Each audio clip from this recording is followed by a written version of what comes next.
Hey guys, welcome back to the channel. In today's video, I wanted to give you guys an idea of where banks stand when it comes to crypto or the blockchain space. So let's go ahead and jump right into it. This article is from Bloomberg and is from yesterday. Wall Street stays on crypto sidelines as Tesla boosts Bitcoin. Tesla Inc.'s $1.5 billion Bitcoin purchase this week sent the cryptocurrency soaring to a record, with many of its most vocal adherents feeling validated in their to-the-moon predictions. For the largest U.S. banks, prospects for the digital asset are decidedly more earthbound. Top lenders still mostly shy away from crypto, while futures contracts based on Bitcoin and Ether, the second largest digital currency, are available at major exchanges. None of the 6 biggest U.S. banks offer their customers access yet. I'm going to add in there yet, but I guarantee you they're thinking about it. A purely peer-to-peer version of electronic cash would allow online payments to be sent directly from one party to another without going through a financial institution. Satoshi Nakamoto, a pseudonym for the person or people who developed Bitcoin, wrote in the 2008 white paper that helped lay the groundwork for the digital asset. There are other reasons banks are still mostly on the sidelines. While Bitcoin is now more than 11 years old, there are very few things it can actually buy, and volatility is a major risk. Okay. Let me give you my 2 cents. The crypto space is highly volatile as far as prices because that's where we are in the market right now. Do I believe that it is always going to be volatile? No, it's just where we're at. So here's crypto state of play at the top U.S. banks. So I try not to read everything verbatim, but I think it's very important that you guys get all this information. So let's go ahead and start with JP Morgan and what they think about the current crypto blockchain space and where they stand. JP Morgan Chase & Company, the biggest U.S. bank, is the furthest along, so that's good. The firm last year agreed to take on Bitcoin exchanges Coinbase Inc. and Gemini Trust Company Corporation as banking clients, breaking with an industry that had routinely forbidden Bitcoin businesses from accessing its services. So essentially what they're talking about, last year, JP Morgan took on Coinbase, and you guys know what Coinbase is, and Gemini, another digital asset exchange, and they're doing business with them as far as transacting for them. So that was obviously big news last year. The decision was meant to help virtual exchanges manage cash in the U.S., but the New York-based bank still won't be handling any cryptocurrency transactions directly. Right? Let's get that straight. Directly. It was nevertheless quite a turnaround from 2017 when Chief Executive Officer Jamie Dimon, we know who he is, the CEO for JP Morgan, famously called Bitcoin a fraud and threatened to fire any employee caught trading it. Now, what's funny is that I was talking to a guy from JP Morgan. I'm not going to mention his name. He was pretty high up with a particular bank in my area, and he remembers being on a conference call, and he did paraphrase what Jamie Dimon did say, and he said that if anybody was caught trading Bitcoin or anything like that, that they were going to be terminated as soon as he found out about it, as soon as it got to him. He later said he regretted the comments, right, and now says he sees many ways the bank can use blockchain technology. Well, of course, he's going to say that. Here's one. In 2019, JP Morgan turned to crypto to help speed up corporate payments using a token dubbed JPM coin. So that was their own coin, and I believe that was built on the Ethereum blockchain.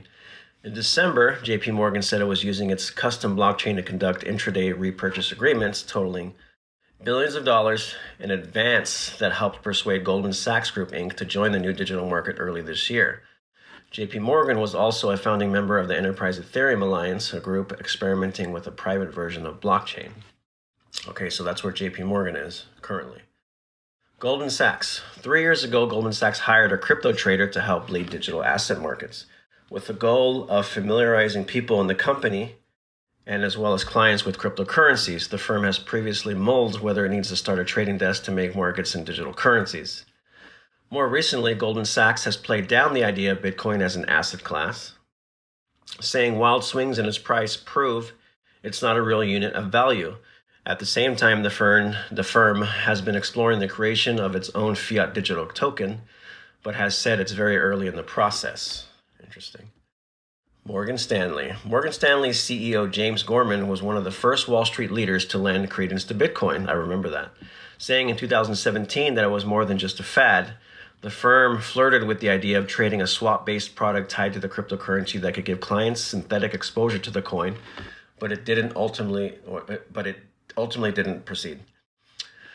Morgan Stanley's head of digital asset markets, Andrew Peel, has said in recent months the bank has fielded more interest in Bitcoin from traditional financial firms. Wells Fargo and Company doesn't accept crypto assets in deposit, custodial, or other accounts. According to company spokesman Roger Cabrera, the firm is, however, conducting research to evaluate the underlying technology for potential transactional transparency and settlement innovations it may hold, Cabrera said. The San Francisco-based company announced in 2019 that it was piloting Wells Fargo Digital Cash as a bank-issued alternative to cryptocurrency.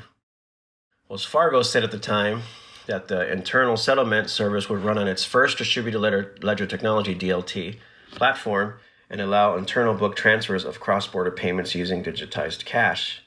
CEO Charlie Scharf has been mum on the issue since taking over in 2019, but while running Visa Inc. in 2014, he called Bitcoin far more complex than it's often portrayed. I wonder what he has in the pipeline. Let's move on to Citigroup.